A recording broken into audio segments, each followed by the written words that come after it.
This is a poem that I wrote in the last year. I don't believe I've submitted it anywhere. It hasn't been published, and the title of it is Lunch.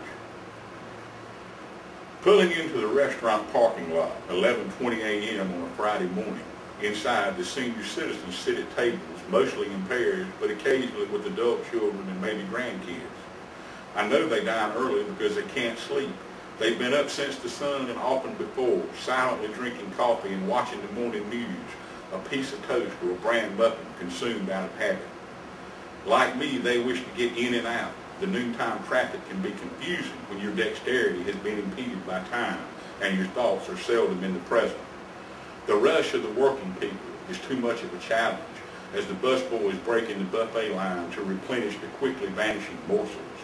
I scarf and try to ignore the vision of my future self sitting alone at some point with no goal in mind other than making the day and the inevitable nap.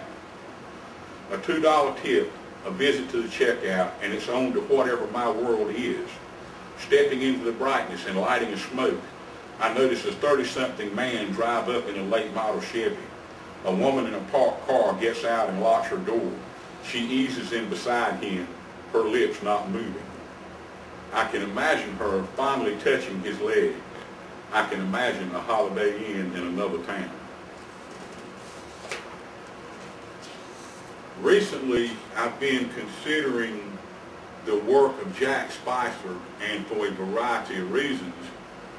One of which is that when I returned to writing poetry after about 25 years, I found myself writing collections, like the raw postcards. There were maybe 10 of them, and just different things. And Jeffrey Little at some point mentioned that Spicer said, think of poetry in terms of books. And another reason is because when I read Spicer, he is a poet who can get away with writing about writing poetry.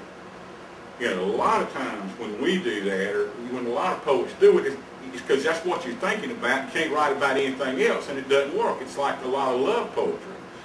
So anyway, I've been working on a manuscript for the better part of a year, all of them poems for Jack Spicer, and this is Poem for Jack Spicer 6. The matriculation lies passively, alone and brooding in the next room, waiting for a phone call or an alarm clock to counter the impulses and deny the next step. The radio serves itself as news, weather, sports, and 3 seconds of Lionel Hampton connect in a discernible collage, making sound into something visible. When the voice comes, bringing the tide to a crest, day and night will merge and form an indistinct cloud with silent thunder and invisible lightning. Words will fall like hail and roll randomly across the page, like tumbleweeds on an imaginary plane or hubcaps that find freedom from the wheels. And I'll do one more, which is not really a poem. It's an excerpt from a chapbook, actually, that Jim did for me, called Billy Putrid Works His Way Through School and Other Poems. And the origin of Billy Putrid was that, I guess about 4 or 5 years ago, I had this one line in my mind called, on the set of The Light Fantastic, I got fucked in a seraphim haze.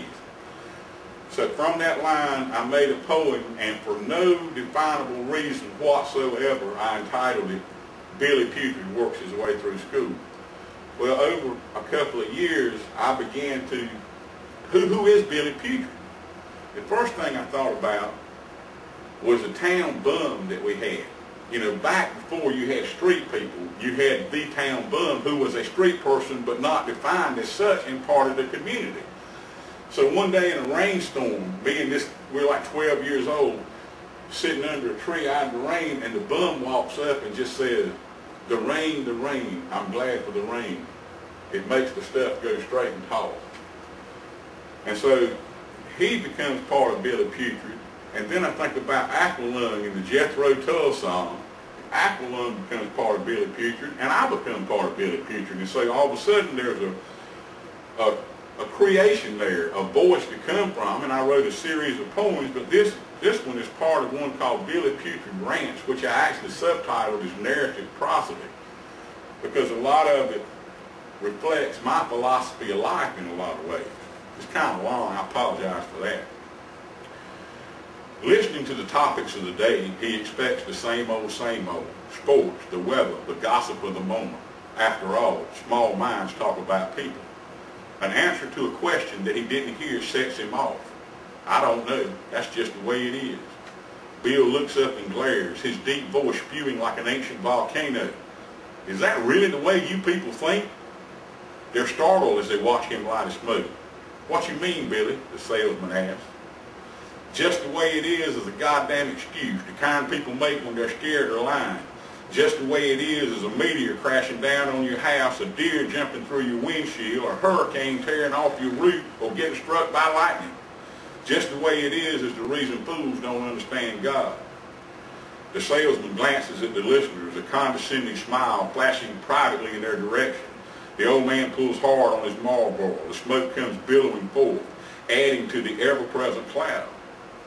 What the hell are you talking about now, Bill? The salesman asked, speaking directly to him for the first time. I just get tired of all the shit in man, he says, taking another deep draw. We fuck up and say it's for the best, say it's destiny or just the way it is. We leave behind a string of broken promises and force the body bags left in the wake out of our minds. We tell ourselves that everything happens for a reason and define it after the fact. We let them beasts stay inside, gnawing at our guts, and create a God for ourselves. Leon ain't sitting on them drink cases breathing with a machine because of bad luck or because it's just the way it is. He's doing it because he made a fucking choice just like I made that same fucking choice. Bill pauses, takes a sip of coffee. His breath comes heavily as he wipes his brow with his sleeve. No contemplation is necessary for this diatribe. Luck, fate, destiny, and God are all fucking cover-ups. All things we use to keep from knowing that we're in charge of us, that we're supposed to do what we say. Hell, you don't owe God. You owe the guy beside you first and yourself second. Ain't but two debts in this world for any man, and it's them two. Everything else is just a bunch of words, a giant mountain of bullshit that chokes the life right out of your soul until you got nothing but a shitload of pain and a gut full of